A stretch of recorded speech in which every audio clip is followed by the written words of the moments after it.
રામ રામ દોસ્તો. પોલીસ ભરતીની પરીક્ષા એમાં એક એન્જલ એકેડમીવાળા સામતભાઈ ગઢવી અને જમાવત મીડિયા પ્રાઇવેટ લિમિટેડ એના દેવાંશીબેન, આ બેનું છે ને દોસ્તો ઇન્ટરવ્યૂ ચાલતું હતું. એ લોકોએ ઇન્ટરવ્યૂ લીધું ભડકો કરવા માટે. જે પોલીસ ભરતી પરીક્ષા છે ને, તો એમાં ઘણા બધા યુવાનોને થોડું ઘણું મન દુઃખ હોય, તો એનો છે ને આ લોકો કેવો ફાયદો ઉઠાવે છે. એક છે ક્લાસીસનો સંચાલક, જેને છે ને રિઝલ્ટ 40% પણ એના છોકરાઓને નથી લવડાવી શક્યો, અને બીજું બાજુ છે મીડિયાવાળી.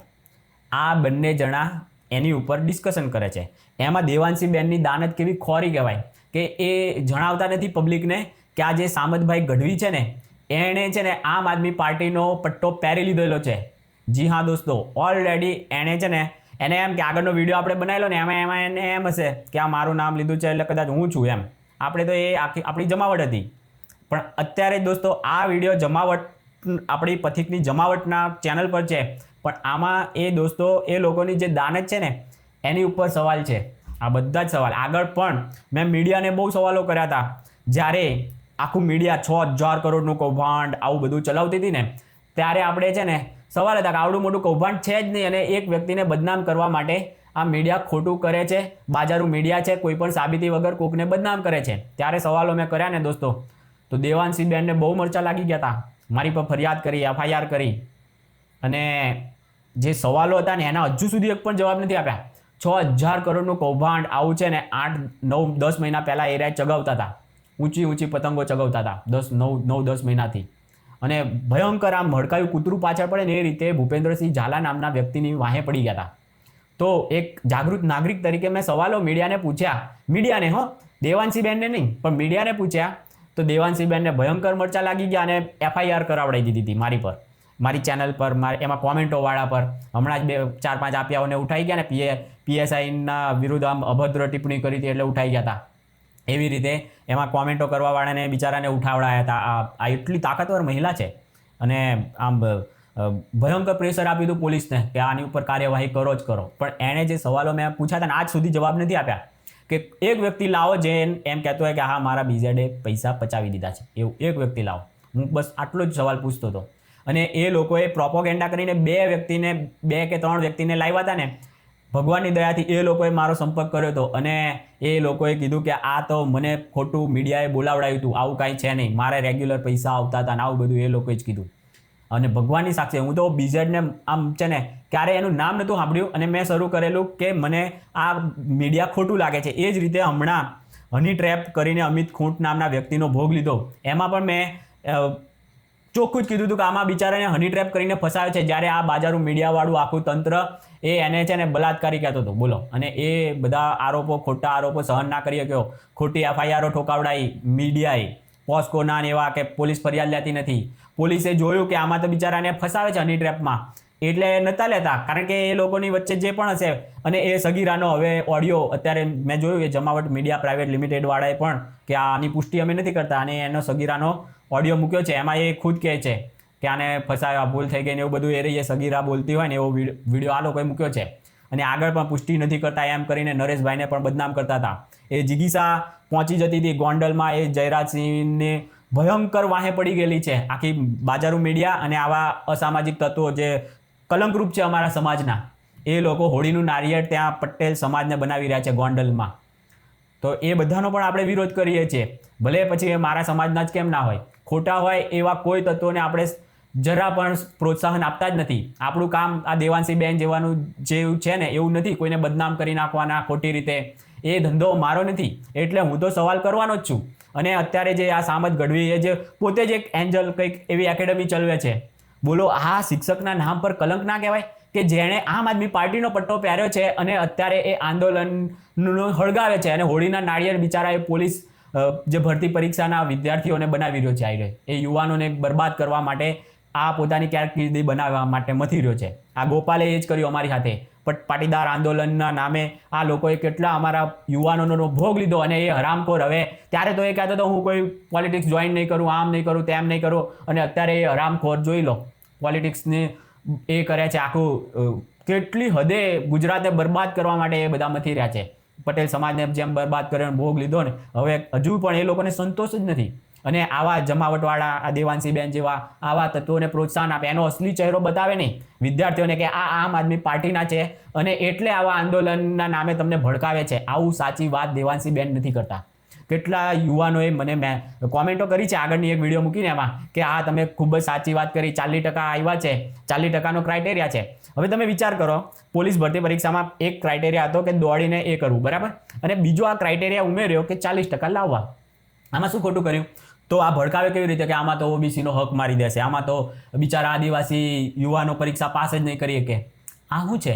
ઓબીસીનો ક્યાંથી હક મારી જાય? એનો જે કોટા છે એમાં કોઈ જનરલ વાળો ઘૂસી શકવાનો છે? એસસી એસટીના કોટામાં બીજા કોઈ ઓબીસી વાળા ઘૂસી શકવાના છે? તો કોઈ હક આમાં મારી જ ના શકે. એનો જ્યારે કોટા ખાલી રહેશે, એ જગ્યા ખાલી રહેશે જ્યાં સુધી 40% નહીં લાવી શકે એવો યુવાન નહીં હોય. કેટલી તમે દયા અને ભીખ કેટલી માંગ કરશો? તમને કોટા આપી દીધો છે, કોટામાં અમારા જેવા બધા જનરલ વાળા આવી ગયા છે ઈડબ્લ્યુએસમાં, એટલે કોઈને કોઈ ખોટું લગાડવા જેવું છે જ નહીં, બધા કોટામાં આવી ગયા છે. તો પછી હવે કેટલી પછી ભીખ માગશો કે ના 40%નો ક્રાઇટેરિયા? પહેલાં તો દોડની જે પરીક્ષા હતી ને, તો દોડ પાસ નહોતા કરી શકતા જનરલ વાળા, દોડ નહોતા. તો એ લોકોએ એવું આંદોલન કર્યું જનરલ વાળાએ કે ના તમે દોડનું શું કામ રાખો છો? પોલીસની ભરતીની પરીક્ષા છે, કોન્સ્ટેબલને થોડું દોડ કરવાનું હોય, અને એટલે કે દોડમાં તમે થોડું કન્સેશન આપો, એવું કીધું કે 30% દોડ ચાલી જાય ને એવું. તો પછી આ એક નવો ક્રાઇટેરિયા લાયા, તો એમાં રડવાનું શું હોય? એ એક્સેપ્ટ કરવાનો હોય ચેલેન્જ, અને એ તો જ હારા દોડવામાં બી હોય અને લખવામાં બધામાં હોય. તો બંને રીતના હારા જોઈએ ને. સરકારી નોકરી માટે લોકો કેટલા અત્યારે પાછળ પડ્યા છે, એક વેકેન્સી માટે લાખો લોકો એના માટે એપ્લાય કરે છે. તો પછી એવો ક્રાઇટેરિયા તો 40% રાખ્યો, 60% રાખવો જોઈએ, 70% રાખવો જોઈએ, તો જેથી કરીને વધારે હારા આવી શકે. પણ 40% રાખ્યો તો એ ભયંકર વિરોધ કરે છે. અને આ તો શિક્ષક થઈને કદાચ મારા જેવા હરામખોર ભણવામાં એટલા ના હોય એટલે કે હા ભાઈ થોડુંક ઓછું કરો, એ વ્યાજબી છે કે વિદ્યાર્થી કોઈ બોલે કે ના 40% ના લાવશો, મારી એટલી પહોંચ નથી કે હું તમે આ ભણવા લખવામાં ગોખણપટ્ટીમાં મારો એટલો નથી, હું દોડવામાં બીજી બધી રીતે નંબર 1 છું, પણ મારા ખુદની વાત કરું તો એ ગોખણપટ્ટી મારાથી થાય એવી જ નથી. તો જ્યાં સુધી ગોખણપટ્ટી ના થાય તો ત્યાં સુધી 40% ને એવું લાવી જ ના શકાય, એ વ્યાજબી વાત છે. પણ એ વિદ્યાર્થી કે તો બરાબર છે.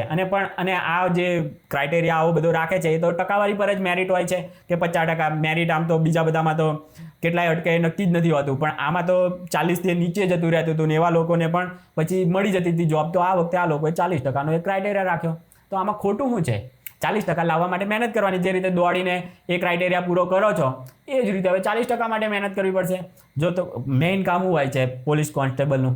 લખવાનું જોઈએ આખો દિવસ. તમે લખવામાં જ નબળા હોવ તો પછી દોડીને કાંઈ દોડે કરવાના છે તમને. અને વર્ષ પછી તો તમારું પેટ જ એટલું બહાર. તમે આજે દોડીને પાસ કરીએ કે ને, આ બધા એવી રીતે પાસ કરીને ત્યાં છે ને 2 વર્ષ પહેલાં, એ બધાને આજે પાસ કરાવડાવો. કેટલા એ દોડીને પાસ કરી આપે આજે કરાવે? તો કોઈ નથી કરી. 6 મહિના પછી પણ એ જ પરીક્ષા લે ને તો એ નથી થાય એમ કોઈનાથી. બોલો, એ ખાલી એના એટલા પૂરતું જ હોય કે પાસ થઈ જાય ને એટલી મહેનત કરી લે 3 મહિના 4 મહિના દોડવાની.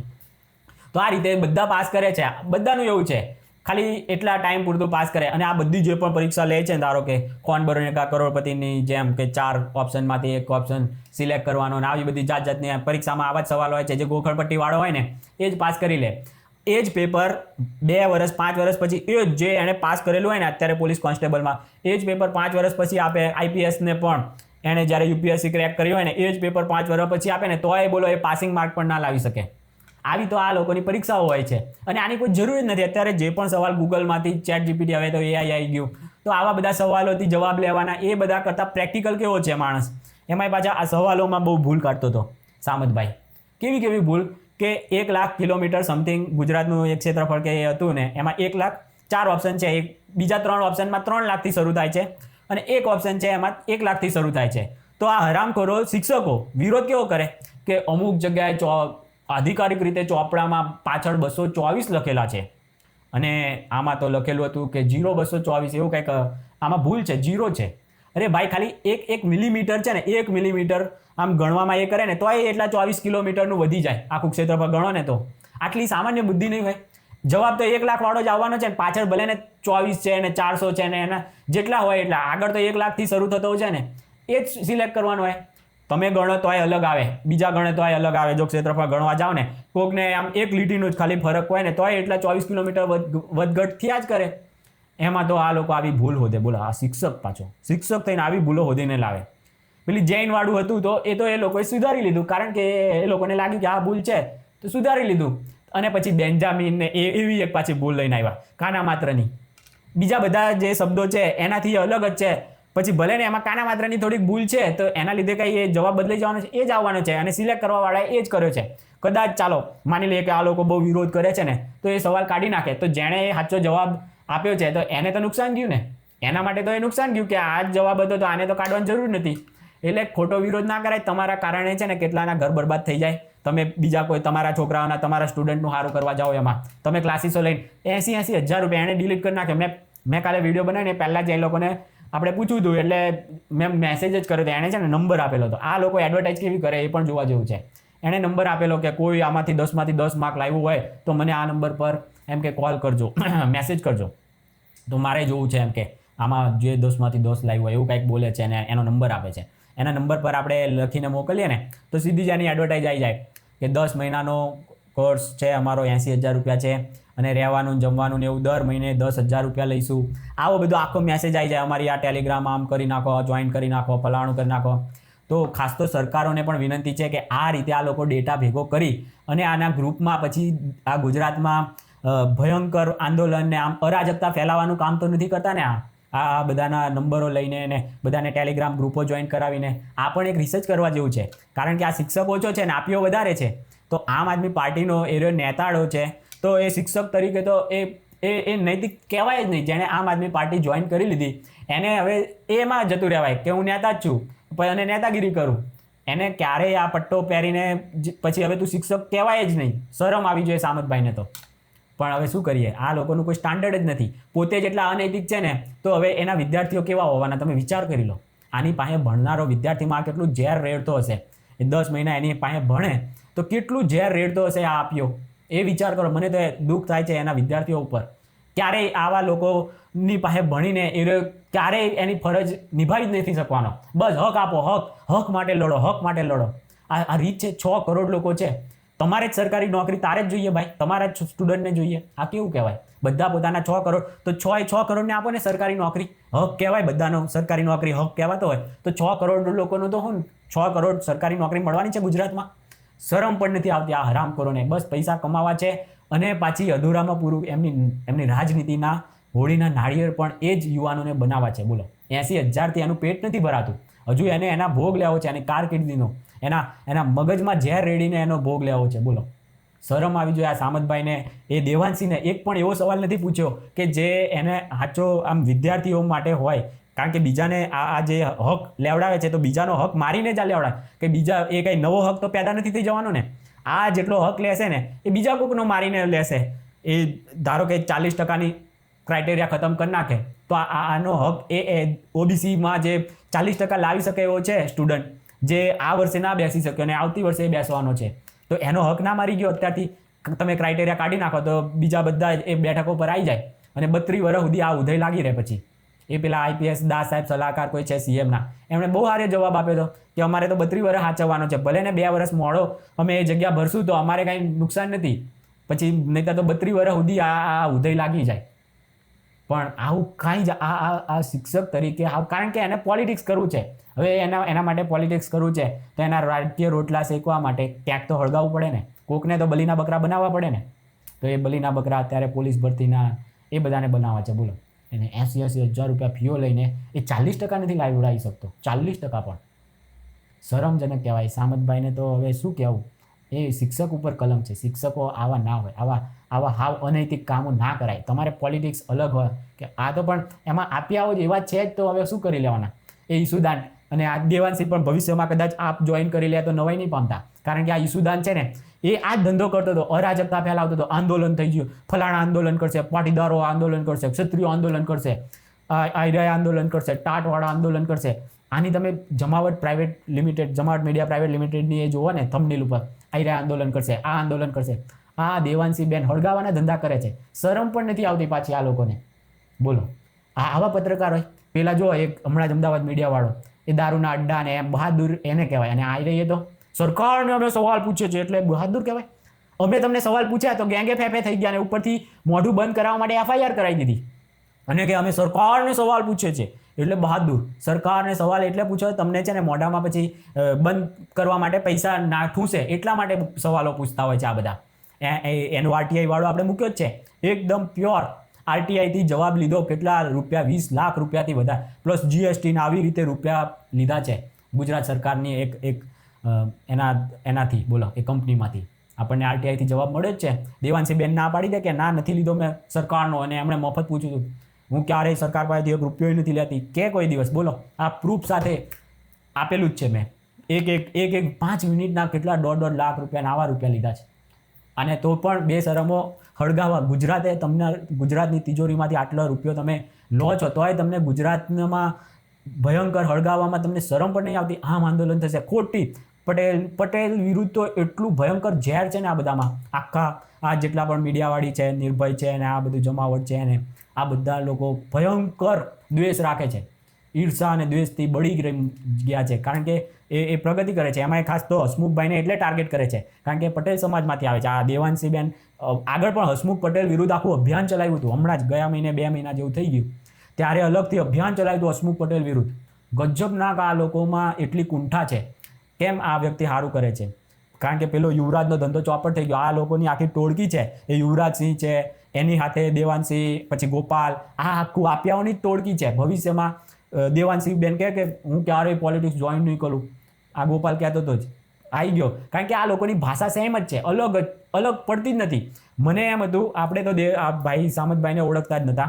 પછી એમણે છે ને આજે સવારમાં જ કે ગઈકાલે રાત્રે એમણે મેસેજ કર્યો હતો ઇન્સ્ટામાં મને. તો ત્યારે મેં જોયું આ તો કેજરીવાલની બાજુમાં જ અને આપનો પટ્ટો પહેરેલો, બાજુમાં પાછા ઈસુદાન, આ 3નો આખો છે ને ઇન્સ્ટામાં ફોટો મૂકેલો છે. એટલે હવે તો આપણને સાબિતી એમણે જ આપેલી છે કે હા ભાઈ આ તો આપ જોઈન કરેલું છે.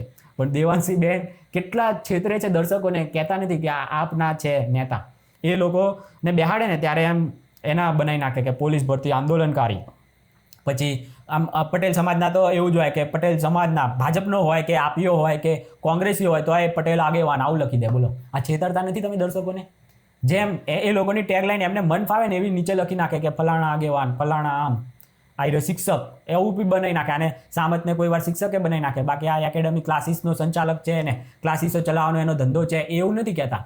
કેટલું આ દર્શકો હાથે અને એ વિદ્યાર્થીઓને બરબાદ કરવા માટે આ લોકો ષડયંત્ર કરતા હોય છે.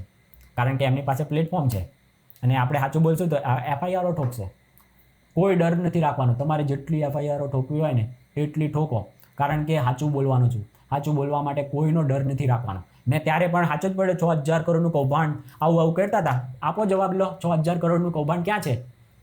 પણ જૂઠ ચલાવું હતું. બરબાદ કરો તો એ વ્યક્તિને બરબાદ કરી નાખ્યો. એની હાથે જોડાયેલા કેટલા પરિવારોને બરબાદ કરી દીધા. અને તો પણ બેશરમીથી કઈ હદે હજુ પણ ચાલુ જ છે એમનો એ ધંધો. કેટલાય લોકોને બરબાદ કરવાનો, અરાજકતા ફેલાવવાનો ગુજરાતમાં. આ નથી જોવાતું એટલે હું તો બોલવાનો જ છું. મારે લખવાની જરૂર નથી, હું તો બોલીશ. કારણ કે આ તો ડંકાની ચોટ ઉપર એ લોકોના ઘા વાગવાના જ છે. સાચું બોલીએ છે ને એના તો પડઘમ પડવાના જ છે. દુઃખ થાય છે દોસ્તો. આ અરાજકતા ફેલાવે છે. હક બધા એવી રીતે લેવા નીકળે. મારા જેવો કેટલાય બધાનો હક નથી સરકારી નોકરી. આવી ભીખ કહેવાય. અને દયા ઉપર તમારે જીવવું હોય તો કોઈ ક્રાઇટેરિયા જ ના રખાવડાવો અને દોડવાનો ના રખાવો અને 40% ના રખાવો. બંને તમે પેલો રાખાવડાવો છો તો એનાથી કોકને નુકસાન થતું હોય. 40%નું છે તો જેને ગોખણપટ્ટી ના આવડતું એને નુકસાન થતું હોય. તો એ તો નુકસાન બધાને થાય છે. હવે આ તો નસીબ ઉપરનો ખેલ છે સરકારી નોકરી. એટલે મળે તો લઈ લેવાની. બાકી કાંઈ છે ને આંદોલન ને આવું બધું કરો છો ને એ તમારીમાં માણસાઈ જ ના કહેવાય. કેટલાય લોકોને નથી મળતી તો એ શું કરે છે ભાઈ? આટલી મહેનત છે ને એ આમ કોઈ પોતાનો ધંધો એસ્ટાબ્લિશ કરવામાં કરે ને તો ક્યાંય પહોંચી જાય. પણ આ લોકોને બસ ગુજરાતમાં અરાજકતા ફેલાવી છે. અને સરકારને વિનંતી કરું છું કે આવા શિક્ષકોને ચિહ્નિત કરે અને એ લોકો ઉપર કાર્યવાહી કરે. મારા ગુજરાતમાં આવી અરાજકતા ના ચાલવી જોઈએ. કોઈ પણ ક્લાસીસના સંચાલક આવી ભયંકર અરાજકતા ફેલાવે ને આ કેવી રીતે ચલાવી લેવાય? એ આઈએસ આઈપીએસ એને ગેરવર્તણૂક કરીને તો એનો સૌથી મોટું કારણ છે શિક્ષકો એ લોકોને એટલું સારું વર્તન રાખતા શીખવી નથી શક્યા. તો આ બધી જવાબદારી પણ આ એકેડેમી ચલાવે છે. 80,000 રૂપિયા લઈને છોકરાઓને લૂંટે છે. તો એ લોકોની કોઈ જવાબદારી જ નથી. આ રીતે તમે છટકી જાઓ અને બસ ખાલી સવાલો કરો, હક માંગો. હક તમારો બાપ દાદા મૂકી ગયો. સરકારે પેદા કર્યા છે કે તમને હક આપે. તમારા બાપ દાદા પાસે તમારા હક હોય. સરકાર પાસે કે ગુજરાત દેશ પાસે શેનો હક હોય? ત્યાં ખાલી ફરજો હોય. પછી જે આપે લઈ લેવાય. એમાં કઈ એ થતું હોય તો બરાબર છે. આ તો અત્યારે બધા કોટા અને આવું બધું આવી ગયું તો એકબીજાનો હક મારીને ત્રીજાને આપે છે. આ જ ધંધો છે ને બીજો શેનો ધંધો છે? અને આવું હકનું મેં ક્યારેય ફોર્મ નથી ભર્યું. 10મું પાસ હોય તો એ ક્લાર્કને એ બધાને તો 10 તો પાસ હું છું જ, ભરી શકતો તો ક્યારેય ભર્યું નથી. આપણે કોઈના હકનું લેવું જ નથી. માઈ ગયું એવી નોકરીઓ લેવી, એના કરતાં મહેનત કરીને ના કમાઈએ. એ હીરામાં કાળી મજૂરી કરીને કમાયો, પણ ક્યારેય ના લીધી મેં આવી કોઈ ફોર્મ ક્યારેય ભર્યું જ નહીં. અને આ હરામખોરો અત્યારે હક માગવા નીકળી પડે છે. શરમ આવી જોઈએ. કેટલાય હકના નામે અત્યારે આમ અરાજકતા ફેલાવે, સરકારને બ્લેકમેલ કરે છે. સરકારને શું, એ તો બીજાનો હક મારીને તમને આપી દે, પણ એ યોગ્ય કહેવાય? બીજાનો હક મારીને આપી દે, સરકાર હારી બની જાય કે લો તમે આંદોલન કર્યું તમને આપી દઈએ, પણ એ યોગ્ય કહેવાય? આ પેલા હમણાં આર્મીવાળા પણ કરે છે આંદોલન. બોલો, આટલા સમજદાર લોકો. એ તો હવે તો આખી સિસ્ટમ જ બદલી નાખી છે ને કંઈક. પણ તમારે તો 10% નહીં તો 100% લઈ લો ને બધાનો હક આર્મીવાળા લઈ જાઓ, કારણ કે બહુ મોટી દેશની સેવા કરી. અને બીજા જે દેશની અંદર રહીને કાળી મજૂરી કરીને કરે છે એ દેશની સેવા નથી હોતી. અમુક લોકો મને કહેતા હતા કે આર્મીના આંદોલનને તું તો આમ કહે, મેં કાંઈ કીધું જ નથી. પણ બધાએ સમજવું જોઈએ. પછી અર્ધ સૈનિક BSF ને અર્ધ સૈનિક કહેવાય છે, તો એનોય 10% હક કહેવાય ને. 10% આર્મીને આપી દો, અર્ધ સૈનિકને 10% આપી દો. પછી અર્ધ સૈનિકને 15% સૈનિક હોય એવાને પણ 5% આપી દો. બસ આ જ રીતે આ બીજાના હક મારીને લેવાનું આ કેટલું યોગ્ય છે? કોઈનો હક મારીને મને આપો, બસ અમને આપો. આ તમારી છે ને સ્વાર્થ વૃત્તિ. એક તમને તો તમારા પરિવારને નડે આવી રીતે તમે નોકરીઓ લીધી હોય ને ગમે એ હોય. એ જોઈ લો, જેટલા પણ સરકારી નોકરીઓ વાળાને હોય ને તો એમાં કાંઈ લેવાનું જ નથી હોતું. એની આવનારી પેઢીઓમાં કાંઈ લેવાનું નથી હોતું. અને મહેનતથી જે કમાતા હોય, મહેનતથી કરતા હોય એવાનું જોઈ લો. તમે કમ્પેરિઝન તમારી જાતે જ આજુબાજુ જોઈ લેજો, એટલે તમને ખબર પડી જશે. જે લોકો મહેનતથી ને જાતે પોતે એવી મહેનત કરીને સરકારી નોકરી લીધી હોય, પણ ના અમને હક આપો એમ કરીને લીધે હોય, આ લોકોને જોઈ લેજો. એટલે કે પછી ખોટી રીતે કોઈ પણ રીતે પૈસા ભરીને આવી રીતે સરકારી નોકરીઓ લીધી હોય, એની ઉપર જ એ રહે એમ કે એના આમ સરકારી નોકરીઓ વાળી તો બીજાના માટે રાખો ભાઈ. એક વખત તમને મળી ગયો કોટામાંથી તો હવે નીકળો તો તમારા જ સમાજને માટે રહેવાનું છે, બીજા કોઈ નથી એમાં ઘૂસી મારવાનો. કોઈ પણ જે છે એનો તો OBC SC ST બધાનો એક કોટા છે જ, એમાં કંઈ બીજા તો જનરલવાળા તો ઘૂસ મારી નથી શકવાના. તો શું કામ તમે પછી ખાલી ખોટા બદનામ કરો છો ને ખોટા આમ આદિવાસી ભાઈઓ આ કેવી રીતે ફાસ કરશે? આવી રીતે એ શોર્ટ વિડીયો બનાવી મૂકે પાછા ઇન્સ્ટામાં ને એમાં. તો એ તો એ ભાઈને જોવાનું. હવે એક તો એને 10% ને આટલું તે દયા કરી, હવે એને દયા ઉપર જ નિર્ભર રાખવાનો છે તમારે કે એને ખુદ હવે એટલી શક્તિશાળી થવાનું છે કે ના હું 40 નહીં 50% લાવીશ, એવી મહેનતથી આગળ લાવીશ. તો એને જ ઉપરથી, કારણ કે બીજા જે આવ્યા હોય સરકારી નોકરીમાં આવ્યા હોય, પછી બીજા આવ્યા OBCમાંથી આવ્યા હોય, જનરલમાંથી આવ્યા હોય, તો બધા પછી ત્યાં ભેગા થાય ને એટલે એકબીજાને નાનપ મોટપ અનુભવે જ કે હું તો 25% જ માર્ક લાવીને મને મળી ગઈ, પેલો એક જનરલમાંથી 65% લાવ્યો હોય તો પછી ભલે એ કોન્સ્ટેબલ જ કહેવાતા હોય, પણ પેલો તો પોતાને ઊંચો જ માને ને આ નીચો જ માનવાનો છે. અને પછી એ લોકોની વચ્ચે ઊંચ નીચ રહેવાનું છે, જે વસ્તુ હોવી ના જોઈએ. પણ સરકારી નોકરીમાં પેલું તો અલગ જ, જે જાતિવાદના કારણે ઊંચ નીચ છે ને એ તો અલગ જ. અને આ રીતનું પણ મેરિટનું પણ ઊંચ નીચ ભયંકર રહેવાનું છે. અને એના લીધે પણ એ એકબીજાને ઊંચા નીચા સમજવાના છે. એટલે જરૂરી છે કે એક ક્રાઇટેરિયા રાખે અને એટલામાં જ આવે. 40 ના 45 હોય, આમ થોડુંક આમ તેમ હોય ને તો એ લોકોમાં કાંઈ ઊંચ નીચ ના દેખાય. પણ આ તો એક 30% લાવ્યો હોય ને 50% લાવ્યો હોય તો 20%નો ડિફરન્સ એટલે કેટલું કહેવાય? તમે નજરો કેવી રીતે મિલાવી શકો જે 50% માર્કથી પાસ થઈને કોન્સ્ટેબલ બન્યો હોય એની હાથે? થોડોક તો વિચાર કરો. તમારે પછી હાથે જ નોકરીઓ કરવાની છે, તો તમારા માટે પણ આ વસ્તુ યોગ્ય જ નથી. એ તમારે જે નોકરી લેનારો છે ને એને પણ સમજવાની છે. તમે કાંઈ જીદ કરો, આ કંઈ સરકારોના છોકરાને પેદા નહીં સરકારે કરી દીધા કે તમે પોતાનો દીકરો હોય એની મારો બાપ મારી જીદ પૂરી કરે, એ કંઈ આપણો બાપ નથી થતા સરકારો બધી. તે તમારી જીદો પૂરી કરવા બેઠા છે. અને જીદ એને તો શું છે ભાઈ, એને એના ઘરની થોડું કંઈ આપવાનું છે. તમે આંદોલન કરો તરત એ તમને આ પાડે કે હા ચાલો આપી દીધું, તમારે 10% નહીં જાઓ લઈ જાઓ 15%, એના બાપનું થોડું છે, બીજાનો હક મારીને આપવાનો છે. એટલે થોડુંક તો સમજો લગારે આંદોલન જીવી થવામાં. એના કરતાં બીજા કોઈ ધંધામાં આટલું મગજ ને આટલી શક્તિ ને આટલું કર્યું હોય ને તો ક્યાંય ના ક્યાંય કેવડી મોટી મોટી કંપનીઓ બનાવી નાખી ભાઈ. પણ એક ટેવ પડી જાય ને હરામનું ખાવાની, એ જાય ને એક વખત ભીખ માગવાની કે એક કોટા લીધો, હવે આ 40%થી નીચે 40% ઉપર કઢાઈશું, અમે આંદોલન કરીને આટલો કોટા ને એવું લીધું અમારા બાપ દાદા હોય, તો હવે અમે છે ને આટલું ના કરીએ કે? આવી રીતે પછી ભીખ ઉપર ભીખ આવનારી પેઢીઓ બસ એને હવે 40 નહીં, અમે ખાલી જન્મીએ ને એટલે અમને સરકારી નોકરી મળી જવી જોઈએ, બસ અમે ઊભા રહી જઈએ ને આવી રીતે પછી આંદોલન કરીને લેવાની સરકારી નોકરી.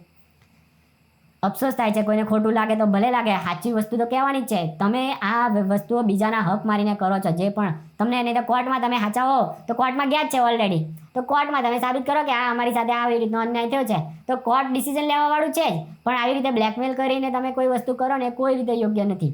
એ પરીક્ષા આપનારા જેટલા પણ હોય ને બધાને ઓઢી લેવો આ એક માટે જ નથી ખાલી પોલીસ ભરતી પૂરતું જ. બધી પરીક્ષાવાળાઓ માટે છે જેને એમ થાય કે હવે તો આંદોલન સિવાય મને નોકરી નહીં મળે, તો એ બધા માટે છે. એવી હરામખોરી મૂકી દો અને કામ ધંધા અને મહેનતમાં લાગી જાઓ ભાઈ. ચાલો દોસ્તો, રામ રામ.